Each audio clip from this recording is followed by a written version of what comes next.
আসসালামু আলাইকুম সুপ্রিয় শিক্ষার্থীরা, নবম ও দশম শ্রেণীর পদার্থবিজ্ঞান অধ্যায় 12 বিদ্যুতের চৌম্বক ক্রিয়া ঢাকা বোর্ড 2017। এই প্রশ্নে দেওয়া আছে একটি ট্রান্সফরমারের মুখ্য কুণ্ডলী ও গৌণ কুণ্ডলীর পাক সংখ্যার অনুপাত 1:50। ওই যন্ত্রের মুখ্য কুণ্ডলীর তড়িৎ প্রবাহ 5 অ্যাম্পিয়ার এবং ভোল্টেজ 220 ভোল্ট। ক নাম্বার, সলিনয়েড কি? সলিনয়েড হলো পেঁচানো বা কুণ্ডলী পাকানো তার দিয়ে তৈরি প্রবাহ চালনা করা হলে অধিকাংশ বলরেখা কয়েলের কেন্দ্রে ঘনীভূত হবে। এরকম কুণ্ডলীকে বলা হয় সলিনয়েড। এর পরের প্রশ্নটি আছে, মোটরকে জেনারেটরের বিপরীত যন্ত্র বলা হয় কেন? মোটরকে জেনারেটরের বিপরীত যন্ত্র বলার কারণ হলো তড়িৎবাহী তারের উপর চৌম্বক ক্ষেত্রের প্রভাবকে কাজে লাগিয়ে মোটর তৈরি করা হয়। অন্যদিকে তড়িৎ চুম্বক আবেশের উপর ভিত্তি করে জেনারেটরের মূল নীতি প্রতিষ্ঠিত। এছাড়া মোটর তড়িৎ শক্তিকে যান্ত্রিক শক্তিতে রূপান্তরিত করে, কিন্তু জেনারেটর যান্ত্রিক শক্তিকে তড়িৎ শক্তিতে রূপান্তরিত করে। লক্ষ্য করো, মোটর তড়িৎ শক্তিকে যান্ত্রিক শক্তিতে রূপান্তরিত করে আর জেনারেটর যান্ত্রিক শক্তিকে তড়িৎ শক্তিতে রূপান্তরিত করে। এজন্য মোটরকে জেনারেটরের বিপরীত যন্ত্র বলা হয়। এর পরের প্রশ্ন আছে, গ নাম্বার, উদ্দীপকের আলোকে ইপি অনুপাত ইএস নির্ণয় করো। অর্থাৎ মুখ্য কুণ্ডলীর ভোল্টেজ অনুপাত গৌণ কুণ্ডলীর ভোল্টেজ নির্ণয় করো। আমাদের এখানে মুখ্য কুণ্ডলীর পাক সংখ্যা এনপি অনুপাত এনএস দেওয়া আছে, আমরা সহজেই ইপি অনুপাত ইএস নির্ণয় করতে পারবো। এখানে বিদ্যুতের প্রবেশ মুখ, এটি হলো আমাদের মুখ্য কুণ্ডলী, এবং বিদ্যুতের যে আউটপুট বা বিদ্যুৎ যে দিক দিয়ে আমাদের বের হয় সেটি হলো আমাদের গৌণ কুণ্ডলী। ধরি মুখ্য কুণ্ডলীর পাক সংখ্যা, অর্থাৎ এই যে তারের পাক সংখ্যা, এটা এনপি, এবং গৌণ কুণ্ডলীর পাক সংখ্যা এটা হচ্ছে আমাদের এনএস, তারের পাক সংখ্যা। তো এদের অনুপাত আমাদের দেওয়া আছে এনপি অনুপাত এনএস ইকুয়াল 1:50 দেওয়া আছে। এখানে আমাদের মুখ্য ও গৌণ কুণ্ডলীর ভোল্টেজের অনুপাত ইপি অনুপাত ইএস নির্ণয় করতে হবে। তো পাক সংখ্যা ও ভোল্টেজের, মুখ্য গৌণ কুণ্ডলীর পাক সংখ্যা ভোল্টেজের অনুপাতের শর্তমতে আমরা জানি EP by ES equal NP by NS. তো তাহলে এখানে ইপি অনুপাত ইএস ইকুয়াল এনপি অনুপাত এনএস হবে। এখানে এনপি অনুপাত এনএস অর্থাৎ মুখ্য কুণ্ডলীর পাক সংখ্যা ও গৌণ কুণ্ডলীর পাক সংখ্যার অনুপাত দেওয়া আছে 1:50। তাহলে মুখ্য কুণ্ডলী ও গৌণ কুণ্ডলীর ভোল্টেজের অনুপাত অর্থাৎ ইপি অনুপাত ইএস হবে 1:50। এর পরের প্রশ্নটি হলো, ঘ নাম্বার, উদ্দীপকের আলোকে গাণিতিকভাবে দেখাও যে ট্রান্সফরমারের মুখ্য এবং গৌণ কুণ্ডলীতে বৈদ্যুতিক ক্ষমতা ধ্রুবক। তো ক্ষমতার সূত্র হচ্ছে পি ইকুয়াল ভোল্টেজ গুণ প্রবাহ মাত্রা। তাহলে মুখ্য কুণ্ডলীর ক্ষমতা আমরা বের করতে পারবো, মুখ্য কুণ্ডলীর ভোল্টেজ এবং প্রবাহ মাত্রার গুণফল দিতে হবে, এবং গৌণ কুণ্ডলীর ক্ষমতাও আমরা নির্ণয় করতে পারবো, গৌণ কুণ্ডলীর প্রবাহ মাত্রা এবং ভোল্টেজের গুণফল।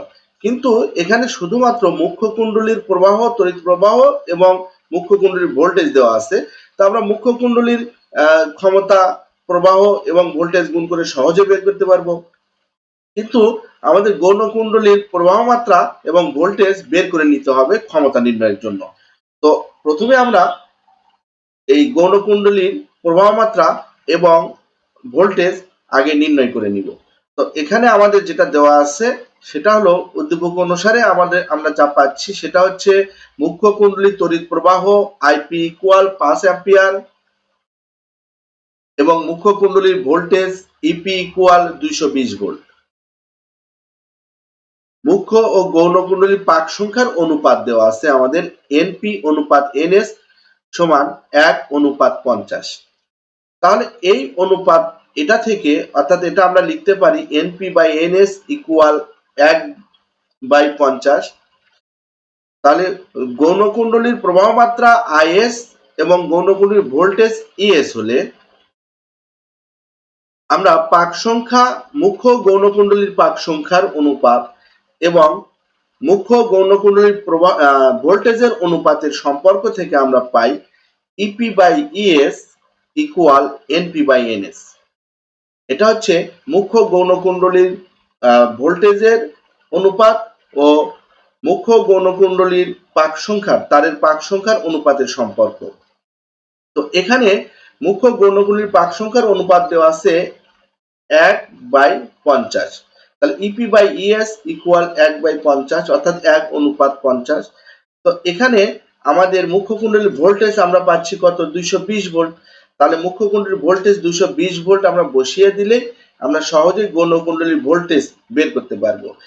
এখানে আর গুণ করলে 1 আর ইএস গুণ করলে ইএসই হবে এবং 220 এবং 50 গুণ করলে 11000 ভোল্ট পাবো। অতএব ইএস ইকুয়াল 11000 ভোল্ট। এখন আমাদের আইএস নির্ণয় করতে হবে অর্থাৎ গৌণ কুণ্ডলীর প্রবাহ মাত্রা নির্ণয় করতে হবে। তো আমরা এখানে মুখ্য ও গৌণ কুণ্ডলীর ভোল্টেজের অনুপাতের সাথে মুখ্য গৌণ কুণ্ডলীর প্রবাহ মাত্রার সম্পর্ক পাই ব্যস্ত আনুপাতিক সম্পর্ক। অর্থাৎ আমরা ইপি বাই ইএস হবে আইএস বাই আইপি। অর্থাৎ মুখ্য গৌণ কুণ্ডলীর ভোল্টেজের অনুপাত গৌণ ও মুখ্য কুণ্ডলীর প্রবাহ মাত্রার অনুপাতের সমান। তাহলে এখানে আমরা আর গুণ করলে কি পাবো ইপি বাই আইপি এবং ইএস এবং আইএস এর গুণফল। তাহলে IS into ES equal EP into IP. যেহেতু এখানে আমাদের গৌণ কুণ্ডলীর প্রবাহ মাত্রা বের করতে হবে তাহলে আইএস ইকুয়াল হবে EP by EP into IP by ES. EP এর মান 220, আইপি এর মান 5। তাহলে 220 কে 5 দ্বারা গুণ করে এবং ইএস অর্থাৎ গৌণ কুণ্ডলীর ভোল্টেজ এর মান আমরা পেয়েছি 11000 ভোল্ট। এটা ভাগ করলে 0.1 অ্যাম্পিয়ার হয় গৌণ কুণ্ডলীর প্রবাহ মাত্রা। এখন আমাদের ক্ষমতার সূত্র হলো ক্ষমতা পি ইকুয়াল ভোল্টেজ গুণ প্রবাহ মাত্রা। তাহলে মুখ্য কুণ্ডলীর ক্ষমতার সূত্র হবে মুখ্য কুণ্ডলীর ক্ষমতাকে আমরা P1 ধরলাম কিংবা আমরা পিপিউ ধরতে পারি P1 ধরলাম মুখ্য কুণ্ডলীর ভোল্টেজ গুণ মুখ্য কুণ্ডলীর প্রবাহ মাত্রা। তাহলে মুখ্য কুণ্ডলীর ভোল্টেজ এবং প্রবাহ মাত্রা আমাদের কত দেওয়া আছে মুখ্য কুণ্ডলীর ভোল্টেজ দেওয়া আছে 220 ভোল্ট এবং প্রবাহ মাত্রা দেওয়া আছে 5 অ্যাম্পিয়ার। তাহলে এটা আমরা গুণ করে দিলে ক্ষমতা পেয়ে যাব 220 গুণ 5 1100 ওয়াট।